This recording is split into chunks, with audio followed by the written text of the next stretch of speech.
दिल्ली में भी slum redevelopment चालू हो गया और आप भी उसके अंदर है, और हमारे पास जो आंकड़े हैं उस हिसाब से कुछ 6 करोड़ से ज्यादा लोग आज स्लम्स में रह रहे हैं। 2030 तक ये 12 या 15 करोड़ तक पहुंच जाएगा। तो इसको भी रोकना है। स्मार्ट सिटीज की बात हो रही है, वो भी लेकर आना है, जो स्लम फ्री सिटीज बनाने की बात कर रहे हैं। और अर्बन पॉपुलेशन 2060 तक जो होगी, जिस तरीके से लोग आ रहे हैं शहरों के अंदर, वो करीब 60 करोड़ के आसपास पहुंच चुकी होगी। तो ये सारी जब चीजें एक साथ आएंगी तो किस तरीके से आगे बढ़ेंगी? क्या सर का कहना है कि हॉरिजेंटली जिस तरह जाए, या फिर FSI या FIR बढ़ा के आगे जाए? देखिए, मैं सिंपल बात जानता हूं, घर किसके लिए होता है? आदमी के लिए बनता है जी, खरीदार के लिए बनता है। आदमी के लिए घर बनना चाहिए। आदमी की रिक्वायरमेंट के हिसाब से ये area to area different budgets होते हैं, डिफरेंट रिक्वायरमेंट्स होती हैं, सब कुछ डिफरेंट होता है। अभी क्या होता है कि हम अपनी NBC कोड और अपनी बुक्स और आर्किटेक्चरल बाईलॉज के ऊपर बैठ के उनके अकॉर्डिंगली सारा कुछ करते हैं। हम मार्केट डायनेमिक्स के हिसाब से नहीं करते हैं।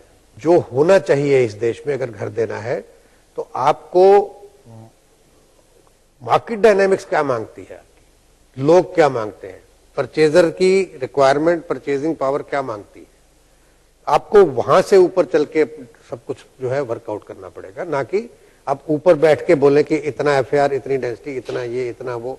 नो, जहां पे लैंड की कीमत ज्यादा है वहां पे आप टॉल बिल्डिंग बनाएंगे, सस्ती पड़ेगी। जहां लैंड की कीमत कम है वहां हॉरिजॉन्टल बनाएंगे, वो सस्ती पड़ेगी।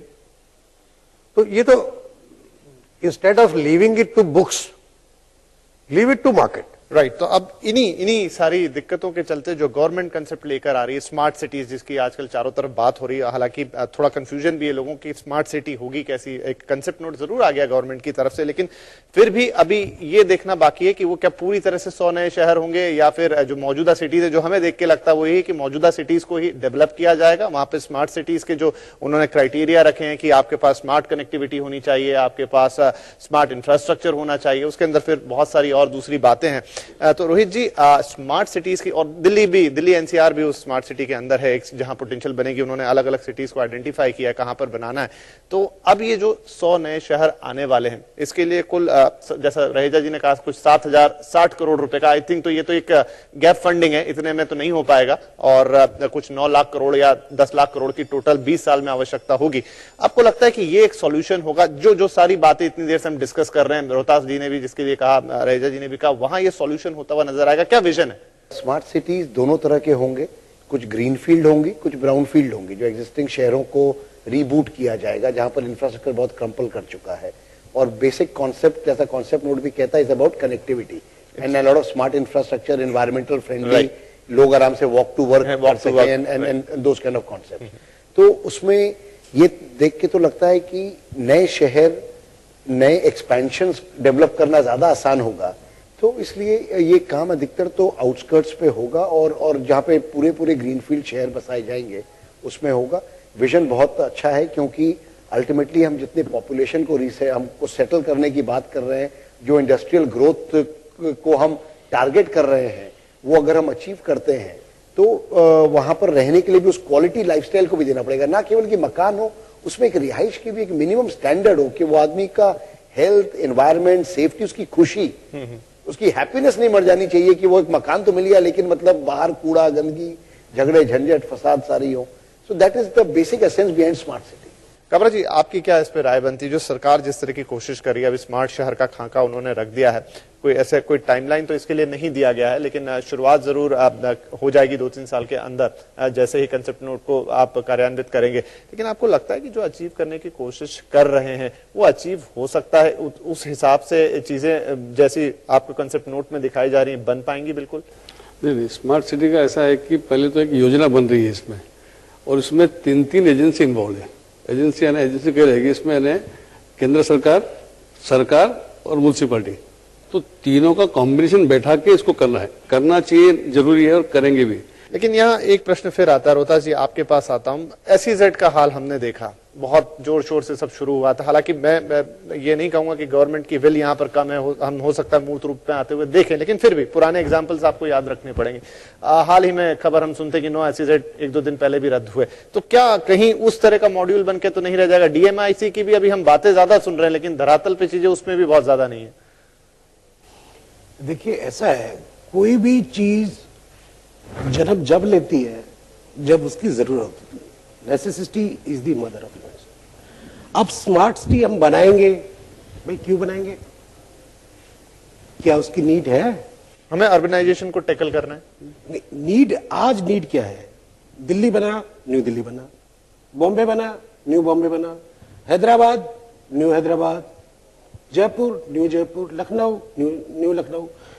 तो जो पुराने सिटीज का जो इंफ्रास्ट्रक्चर आज से 200 साल पुराना डिजाइन था, वो कोलैप्स कर गया।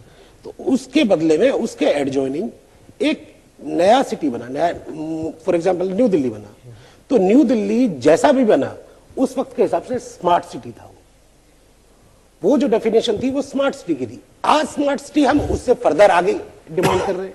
तो फर्दर आगे जो, जैसे फॉर एग्जांपल गुड़गांव, आज जो न्यू दिल्ली है उसका मेरे हिसाब से स्मार्ट सिटी है गुड़गांव, ऑल्दो उसका इंफ्रास्ट्रक्चर उस हिसाब से नहीं है, नहीं है, वो उसमें कहीं मिस्टेक रह गई, डिजाइन में मिस्टेक रही है, डिजाइन फॉल्ट है। अदरवाइज वो न्यू दिल्ली का फर्दर वर्जन था एज ए स्मार्ट सिटी। तो स्मार्ट सिटी, अगर हम 100 स्मार्ट सिटी बनाएंगे, क्यों बनाएंगे? उसके लिए पहले आपको बायर चाहिए, बायर जो उसमें रहने वाले आदमी हो, रहने वाले आदमियों के लिए जॉब चाहिए, जॉब के लिए इंडस्ट्री चाहिए। पहले इंडस्ट्रियलाइजेशन होगा, सर्विस सेक्टर आएगा, जॉब क्रिएट होंगी तो बायर आएंगे, तो स्मार्ट सिटी का सुपर स्मार्ट सिटी भी बन जाएगा। हम पहले जो चीज किसी की बाई प्रोडक्ट है, smart city is the by product of industrialisation, smart city is the by product of economical growth of the country. जब तक कंट्री की इकोनॉमिकल ग्रोथ नहीं होती, जब तक लोगों की बाइंग कैपेसिटी बनती नहीं है, तब तक हम स्मार्ट सिटी बना कैसे सकते हैं? बना के क्या चाइना की तरह बिल्डिंगें अपने पैसे से बना के खाली खड़ी छोड़ देंगे? वहां पर चाइना में सारी बिल्डिंगें बनी पड़ी है, सारी खाली है, एक की बत्ती नहीं जलती उसमें। इसी के साथ हम कार्यक्रम को समाप्त करेंगे। लेकिन जो पूरी चर्चा हुई, हालांकि आज हमने सीधा एक बायर पर्सपेक्टिव से ज्यादा एक जो लंबा विजन है इस देश में आगे चलते हुए 10-20 साल में हम क्या देखेंगे, क्योंकि उन्हीं पॉलिसीज पर, उन्हीं योजनाओं पर आपके और हमारे घरों के सपने टिके हुए हैं। तो आप स्मार्ट सिटीज की बात कर लें, अफोर्डेबल हाउसिंग की बात कर लें, किस तरीके से समस्या को सुलझाएंगे, गवर्नमेंट का जो विचार है कि सबको एक घर देंगे, तो कैसे वो सब होगा। तो ये एक चर्चा है, एक शुरुआत है, क्योंकि अभी पॉलिसीज में भी शुरुआत हो रही है। हम इसी तरह से चर्चा करेंगे, वहीं से चीजें निकल कर आती है, पब्लिक प्लेटफॉर्म पे बात होगी, गवर्नमेंट प्लेटफॉर्म पे बात होगी।